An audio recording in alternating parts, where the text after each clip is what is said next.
టీవీ12 తెలుగు కూటమి ప్రభుత్వం కొలువుదీరిన తర్వాతనే రాష్ట్రంలో ప్రజాస్వామ్య రాజ్యాంగ పాలన నడుస్తుందన్నారు ప్రభుత్వ చీఫ్ విప్ వినుకొండ ఎమ్మెల్యే జీవి ఆంజనేయులు.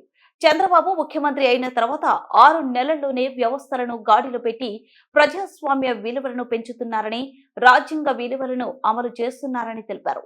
రాజ్యాంగం ఏ స్వేచ్ఛ, సమానత్వం, న్యాయం గురించి చెప్పిందో అవే మనసావాచ కర్మణ కూటమి ప్రభుత్వం పాటిస్తుందన్నారు.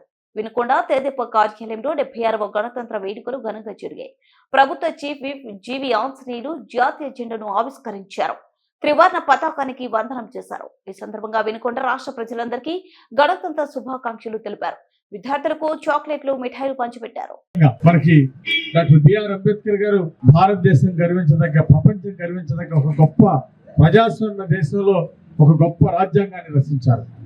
ఆ రాజ్యాంగం ఈరోజు అన్ని దేశాలు మెచ్చుకున్నటువంటి రాజ్యాంగం, అన్ని కులాలని, అన్ని మతాలని గౌరవించేటువంటి సాంప్రదాయం, పేద ధనిక తేడా లేనటువంటి రాజ్యాంగం, అన్ని వర్గాలకి న్యాయం చేసేటువంటి గొప్ప రాజ్యాంగం ఈ రోజు మనం అమలు చేసుకుంటా ఉన్నాము. మరి ఇప్పుడు 75 సంవత్సరాలు పూర్తయి 76వ సంవత్సరంలో మనం అడుగుపెట్టినటువంటి సందర్భంగా మరి 76వ గణతంత్ర దినోత్సవ శుభాకాంక్షలు తెలియజేస్తున్నాను. మరి ఈ రోజు మనం ప్రజాస్వామ్య విలువలను కాపాడుకుంటూ మనం ముందుకెళ్లాల్సినటువంటి అవసరం ఉంది. అట్లాగే రాజ్యాంగ విలువల్ని మనం కాపాడుకోవాల్సినటువంటి అవసరం ఉందని ఈ సందర్భంగా తెలియజేస్తూ, గత ప్రభుత్వం ప్రజాస్వామ్య విలువల్ని కాలరాసింది. వైఎస్ఆర్ ప్రభుత్వంలో రాజ్యాంగ విలువల్ని మంట కలిపారు, అట్లాగే ప్రజాస్వామ్య విలువల్ని తొంగలో దొక్కారు.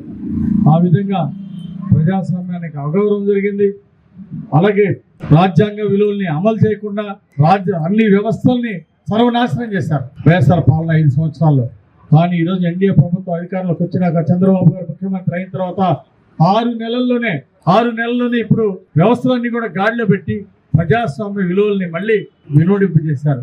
రాజ్యాంగ విలువల్ని ఈరోజు అమలు చేస్తా ఉన్నారు. ప్రజాస్వామ్య విలువలు కాపాడుతూ రాజ్యాంగ విలువలు అమలు చేస్తూ ఈరోజు రాష్ట్రంలో అభివృద్ధిలో మళ్ళీ ముందుకెళ్తా ఉన్నాం. పేదరికం లేని సమాజాన్ని ఈరోజు చూడాల్సినటువంటి అవసరం ఉంది. మన పెద్దలు ఆశించిన విధంగా మళ్ళీ చంద్రబాబు గారి నాయకత్వంలో 2047 కల్లా మన స్వర్ణాంధ్రప్రదేశ్ సాధించుకోవాలి. ప్రతి కుటుంబం ఆర్థిక ప్రగతి సాధించాలి.